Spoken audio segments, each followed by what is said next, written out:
Alexandre contrat moko ya 45 000 dollars dana yebisi ko salangai de concert na Kabinda. Azwi mbongo na ngai 30 000 banda zwaki mbongo asalaki concert mwana pete na Fally Ipupa asalaki te na landeli ya na batenga nyonso na bandi koya kuna na Kinshasa boyebole makambo simba kite na kufunda ye na bake wana pe na mona kipo makambo na barake simba kite tumemi ye na tribunal pe tumona ki makambo bakondena ki ye makambo simba kite pardon nanu lelo na ye koyoka lelo bakangi kofi na ba infaso ebele biso tolingi to tuna boy ye Fally Ipupa tango babenga ki ye na tribunal tango bakondena ki ayaki te l'État ya Congo akanga ki te pe Fally pourquoi mana nga estila te Fally atika kopesa nga ta 10 francs ya pamba tango to bimi wana na Kinshasa avocat ayeko yebisa biso Fally bakitsaki ye na ndenge kaka wana tobenga ngo mafia ya ndenge ya mafia logique te ndenge nini tribunal au procureur a condamné mutu alali alamuki alobi kite condamné wana eza et de monde mobimbi te batalaki condamnation ya Fally akendaki te na tribunal par défaut bakangaki ye te pourquoi biso totuna ke likambo wana bakanga ye te pourquoi nazoyebisa boye bakongolais ke ye tanga bandi kokota oyo na Angola azalaki te na dossier mais na mumba oyo tozoloba dossier na ye eza ouvrir ye alingaki ayawa le 15 ayaki te pourquoi tososelo ye mpe ayawa aya koloba quelque chose mpe na mboka na biso elenge tozolokota papier elenge ya Congo Glodidi Asika la mignonne la mignonne Tracy Mbelenga pro. Salut à vous tous que nous suivez de partout sur le www.elengia Congo, votre site d'actualité, votre meilleur site. Voilà, comme on le dit souvent,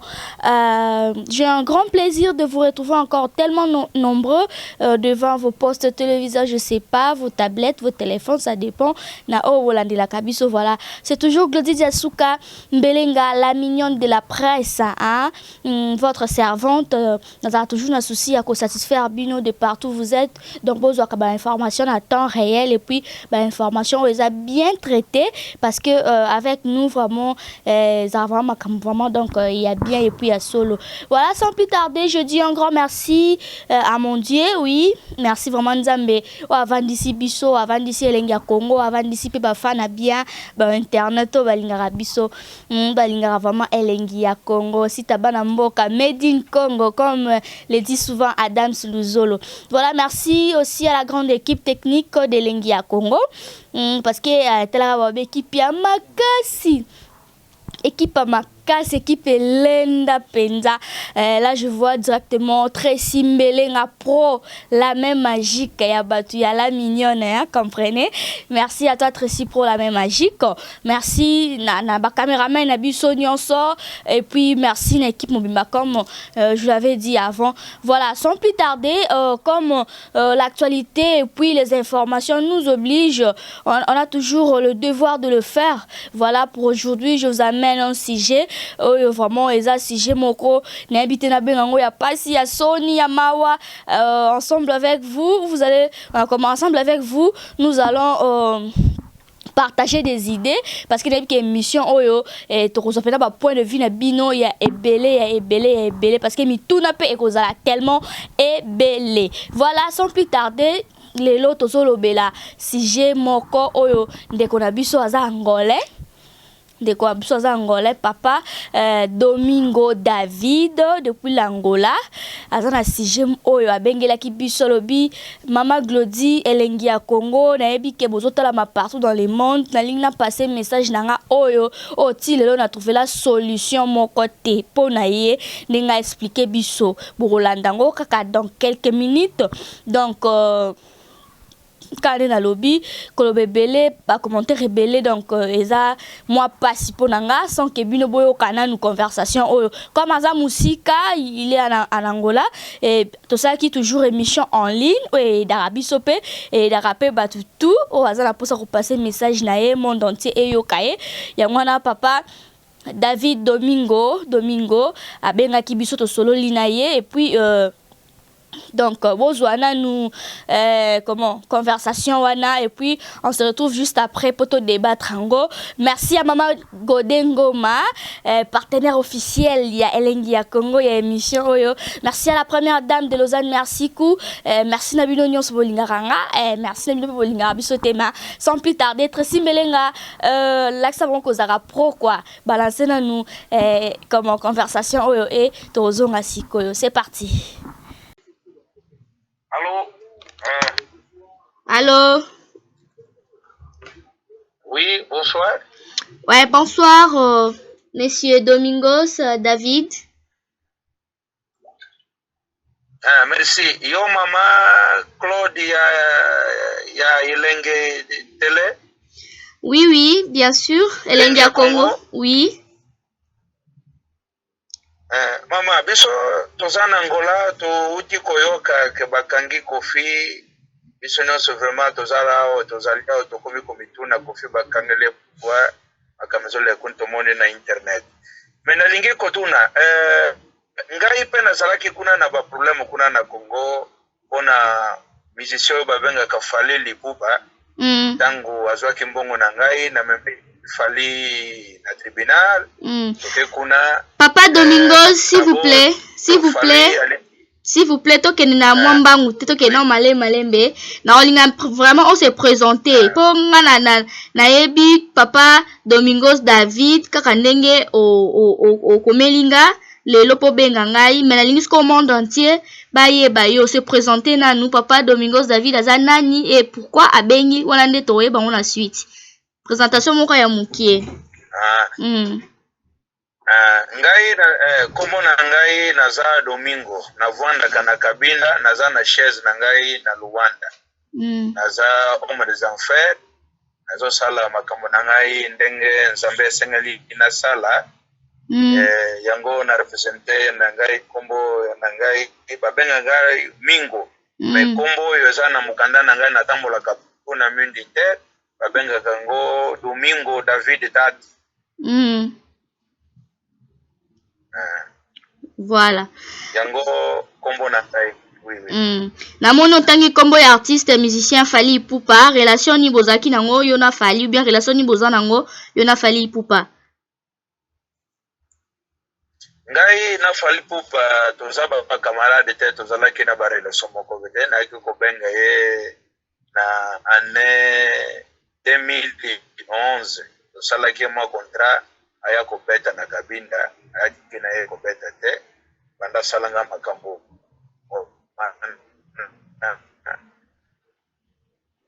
zalaka kaboy kaboy Obio bengaki na nini?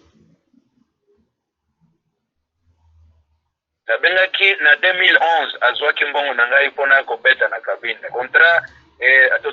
tolingaki tosala on a produit ye toloba bongo donc na Kabinda alakisanga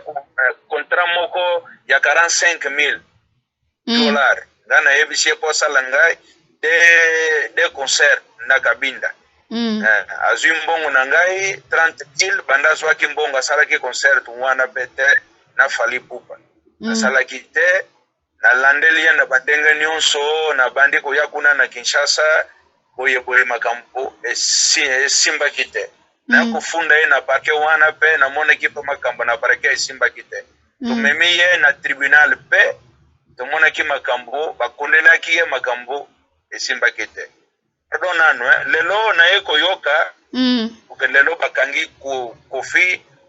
na ba infaso ebele. Biso tolingi to tuna boy. Ye Fally Ipupa tango bengaki ye na tribunal tango bakondena ki ayaki te. L'état ya Congo akangaki te pe Fally pourquoi? On a question opposée à l'état et la gouvernement. Bakangaki te Fally na sens, bakangaki te Fally pourquoi? Lelo bakangi Kofi. Mais bakangaki te Fally pourquoi? Yango place tozoruna. Bon, en fait, dossier wana et comment na niveau nini? Et si là nango ozwa mbongo na yo to ndenge nini? Et si là te mama nanga et si là te Fally atika kopesa nga ta 10 francs ya pamba. tango to bimi wana na Kinshasa avoka ayeko yebisa biso fali bakitsakie na ndenge kaka wana to benga ngo mafia ya ndenge ya mafia logique ndenge ni le tribunal au procureur a condamné mutu alali alamuki alobikite condamné wana eza et de monde mobimter batala ki condamnation ya fali akenda kite na tribunal par défaut bakanga ki yete pourquoi biso to tuna ke likambona bakanga yete pourquoi bo eza mboka na ya Congo moyeto kota na beta ezala kite tozongi na biso mama tobosana ki makambwana ya mbongo tobosana ki yango tola mukaboye ye atindi babatu na yawa na Luanda babenga ngai na kende kozwa mbongo na Kinshasa ane passé toya kozwa mbongo na Kinshasa tango tokomi na Kinshasa basala ki plan na bango deja pona basasine Domingo David Tat pona likambo ya mbongo na ye basasine yo toye kokima na Kinshasa pona mbongo na ngai basali je ikende na Kinshasa tokende kozwa mbongo toye na Kinshasa bapesi biso mbongo te ba melange bandi bakomi kolandela biso na car moko bo ya fume ezalaki Mercedes na ebi batwana mosusu pona monaki bango na parquet kuna toye kokima na Kinshasa tango tokimi tofongoli dossier moko ezevuluya wa Angola ye tanga bandi ko ya na Angola attention ba congolais biso tozoloba kaka te kofi mutu mabe kofi boye oui bate bele ya mitema mabe pe baza kuna na Congo bazotika bango libanda pourquoi makambo elekangi elekelanga kuna na année passée mama toke kuna bakomi kolandela biso na basoda na makambo nyonso pona bakanga ngai po basasenenga kuna na Kinshasa siko oyebaki ndenge nini que non ba assassiner yo et qu'est-ce qui prouve que non batango bazalaki envoyé par l'artiste Fally Ipupa ozana ba preuve ya batango to ndeni mama naza na preuve pourquoi ngai naza preuve sule ayebisaki ngai ye azotambola mbongo na poche même na minui akoki kofuta ngai mena kende papa muliere kuna naleka na papa muliere nakende kolongola mukanda wana tochaki kuna ya pel kofuta ngai sule za nani sule wana mutabenga kinga sule za secrétaire wana ya Fally garçon wana jeune wana ya métis yimutu abandaki kana melasa yebisa biso yo kakate oya kosala nini na wana mboka na biso lisusu dozo comprendre aso wana melasa wana bandamoko na moni na restaurant moko na bandi kolia avoka wana Fally wana oya kangasinga na Kinshasa mona nini na ba restaurant akomi ko batama ngamoko na miso nga na mona kiango ngamoko mingo na mona kiango na ngai toyeko benga na Angola bato oyo batinda kibiso oyo moto bino lozozo kaka chaque jour kuna na Kinshasa oyo bazo benga Paul aza sénateur mais ndenge nini ba mikonzi ya Kinshasa mutu azana mandat ya la retraite awa na Angola mikolo tozoloba nazana ba prof wana na lingina benga député wana oyo nazoyoka kuna makasi wana Zakari wana ndenge nini bino lotika ka ba criminel ba utaka na Angola awa bakota kuna na Kinshasa Paulo oyo tozoyoka eza un criminel azana na mandat le retraite na mboka na biso bimate na mboka ya kuna metoko yoka Paulo azalaki kuna na Kinshasa na journaliste wana na tilo kole wana pe oya kotela ka bato basala ka bato mabe azalaki wana bandi koloba siko tozotu na Fally pe tozozela yawa aya na mboka na biso ya ko répondre pe na parquet ni nelingaki asala nga kuna na Kinshasa dossier wana awa pe na Angola ezana makasi mais na moment tozoloba Paulo wana azana mandat le retraite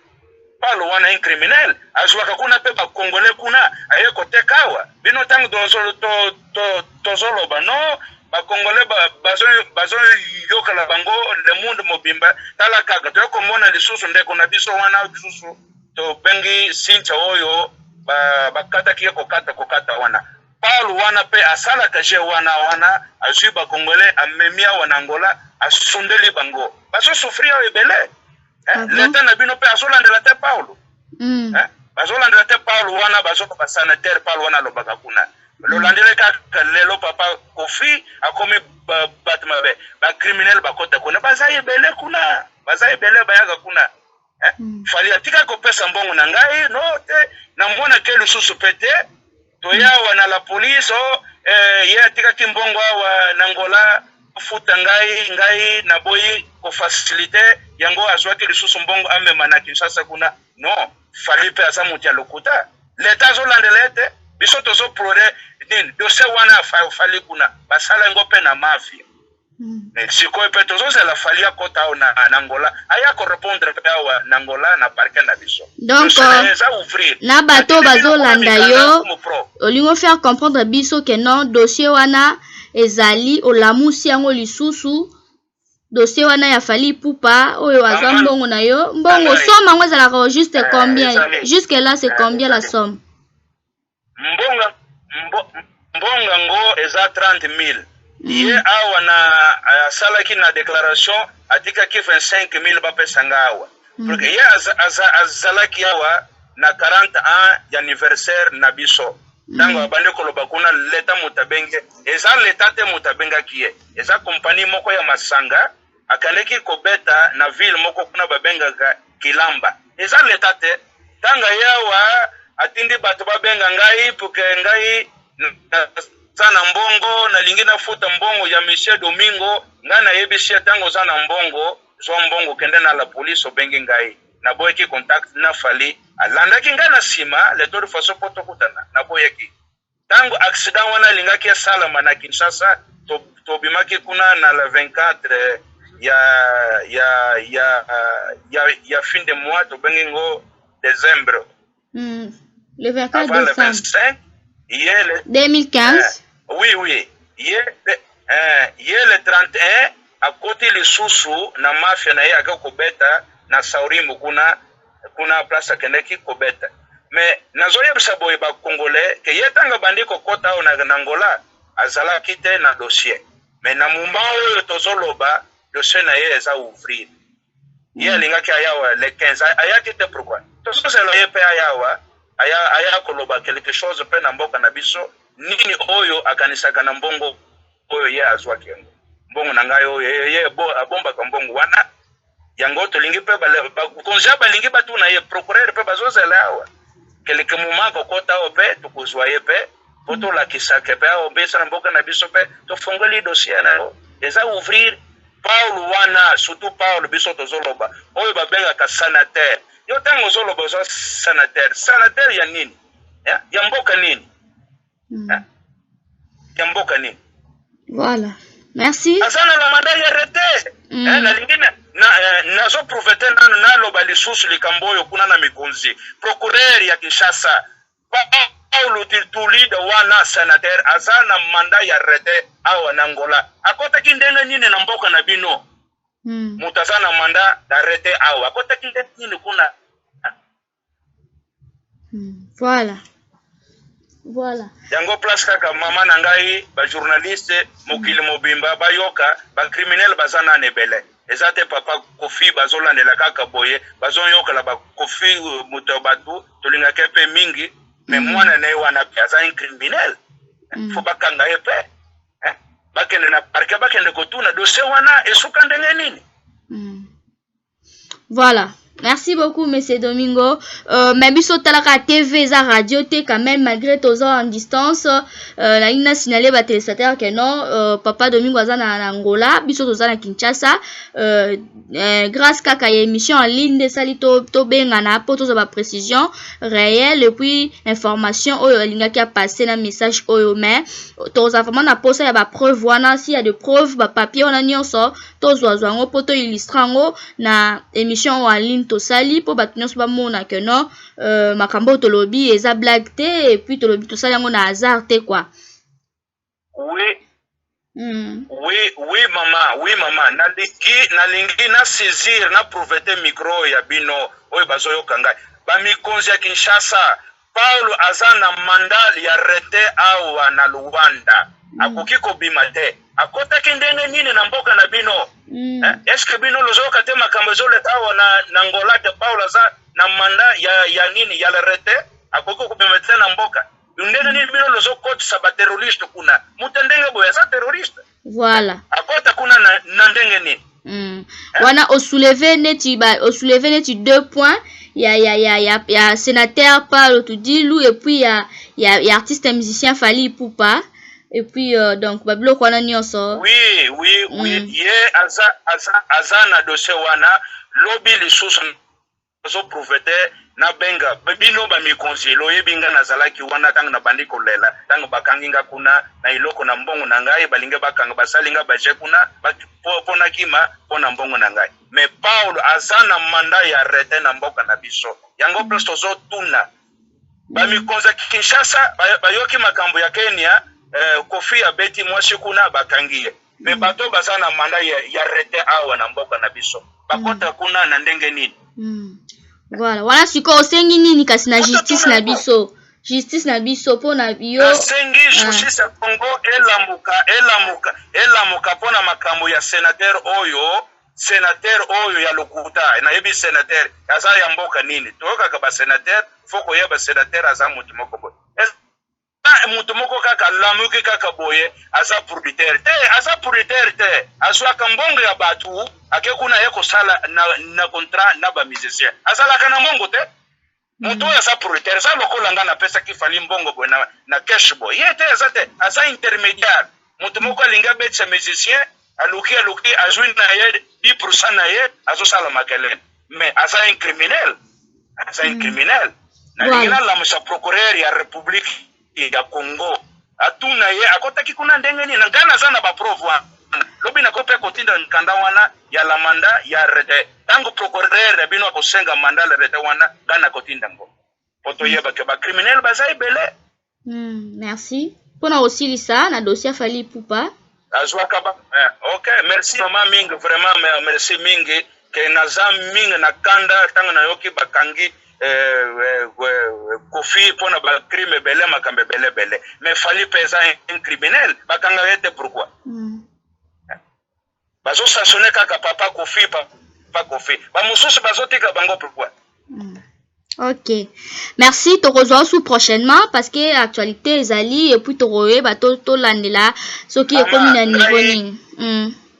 pas de problème maman nangai azana ngali kambia ko bomba te tango lolingi ba information lobenga ngai na kopesa bino ba information même lo ko pe kotinda mutwa wa lozana ba president bipai ezala na France moko pe ya compagnie na ngako ki ko expliquer makambo wana directement pe en français tozana biso tema bolele mais biso pe tozozela Fally akota awa poto tuna ye qu'est-ce que se passe. Voilà merci beaucoup au revoir puis prochainement à Sepeli et puis merci message na vraiment eleki na kimia. OK merci mingi na Sepeli mingi pe na musalo vraiment o lozo sala Congo eza mboka moko vraiment faut évoluer vraiment biso no tozo sambela ndenge tolobaka congolais na angolais baza famille moko eloko ekabola kaka biso eza ba drapeau toza kaka bandeko. Voilà toza bandeko tous les jours tozala kaka toza ba voisin toza na biso ba voisin. OK merci beaucoup papa Domingo David. OK merci maman nangai zala bien peuple congolais pe ezala bien. OK ciao. OK ciao obrigado. De retour sur ce plateau, voilà, Pasipe Mawa, voilà, boyo kibino moko conversation nengeleki, papa David Domingos, bango na mboka Angola, se poser peu de questions par rapport à l'arrestation, il y a artiste na biso Kofi Olomide nenge salamaki, ti moko lelo 4e jour déjà, azana prison satana makala, se poser peu de questions par rapport à dossier na yepe babi ekundama ekota wapi ele kanenge nini parce que jusqu'à présent azo solution mon côté. Wana ezaki conversation autour sur la bios bolandi voilà du côté de nos artistes vraiment c'est regrettable je sais pas parce que Sony et ça la libanda ya mboka ba congolais biso ba congolais vraiment tozo finisa ma voilà papa Domingo aza vraiment na posa ya solution et puis a posé ba question na gouvernement et surtout na justice na biso ya Congo alobi bino bo Monica Kofi Olomide libanda mboka parce que ça li acte eza Sony acte eza mabe boye condamné et bongo ba acte mususu oyo ba te bela mabe baza na mboka wana bazo sala bozo mona bango te bozo tala bango kaka ou bien ba dossier na bango na justice ekendaka wapi Voilà, je sais que le message est passé. Artiste Nabiso Fali Ipupa, DiCaprio, El Marabio, je suis donc un seul 3 fois. Un message vraiment au captango. Si réellement et que. Parce que jusque là, depuis qu'être si grâce à yo, ozo balancer les biso. Preuve voilà photo ndeko ba mekoromona parce que ici papa biso to sala TV ya biloba loba te quoi TV ya bongo te ya balabala te faut preuve ya wana tine biso photo wana ya contrat nyonso et puis photo na moko tout comme ça boromona et puis alobi comment se fait-il na mboka na bino RDC bokoti sara n'importe qui peut-être na mboka na ekuna bakanga na mboka na ekuna azana ba dossier mais à côté bazo voyager bazo kota Congo Kinshasa ndenge nini bazo sala n'importe quoi na mboka na biso nyonso wana asali appel na justice na biso voilà tokene musika te le message est bien capté donc mutazu par na ye na bike solution et comme on en a à travers cette émission voilà parce que tous les carapamba te koto ba n'importe quoi te ceux qui li kambarolo bezate voilà merci Nayo papa David Domingo de nous avoir contacté parce que au salibiso confiance et puis au moni vraiment que non ça va et moi on contacter biso merci na bino ba internaute nyonso merci na ba congolais nyonso baza partout na diaspora mobimba na lingi bino tellement mingi tellement makasi bino pe bona ba préoccupation ya ndenge na ndenge bo hésiter te ko contacter biso bo hésiter te ko joindre biso donc et que ça là vraiment que notre trouver ba solution parce que média eza wana pona ko passer ba information nyonso donc trouver ba solution nyonso voilà. Quant à moi, je dirais que mutu azana ma benaye, mutu aza pe na ba défaut, na ba qualité quand to lobaka. Voilà, s'il y a un problème et surtout na biso ba congolais, faut te ba ndenge nini ya ko bongisa ngo. Hein, surtout na biso ba congolais. Mais ba artiste na biso pe, ba ke baza bato baza ba éducateur il y a masse donc masse mobimbela na rabino bo ba star quand bo mbenga ba star leader président si ko président ba acte opposé posant ngata ndeko no congolais to ko boma moto eleki nango mena ba libanda mboka wana bo beta pena donc bien te quoi. Voilà, c'était là la mignon de la presse hein na sepeli ma grâce vraiment des cas qui branché. Merci Namino Toubolandi Bisso. Là je vois Ada Sayamanou depuis Paris. Merci Nabino Nyonso. Je vis dans la catalogue sans oublier Papa Moboti. Balobi respect na Papa Moboti. Bokilio Atresi Mbelenga Papa Jean-Marie Diasuka. Merci à ma belle famille Mbelenga. Merci Nabande Kolanga Nyonso. Surtout la famille Diasuka qui est la mienne. Josué Christanvi. Je vous porte au cœur. Voilà Nalela Bino tellement fort. Si j'ai un mot dans Zakinango pour te partager Nabino. Est-ce que na salle mabe est-ce que na lobi mabe non ba propos tennis ko engager kaka invité nanga ou bien muto wazaki na posa a passer message na ye biso tozana to toujours na cadre toujours ya kosala musala na biso parce que to lo ba vérité to bomba mabe te to banga répéter. Donc, c'était un peu ça. Je vous aime beaucoup. Restez toujours branchés. Na Elengia Congo, votre meilleur site Kanela Lobaka. So, Inza Mete, Met,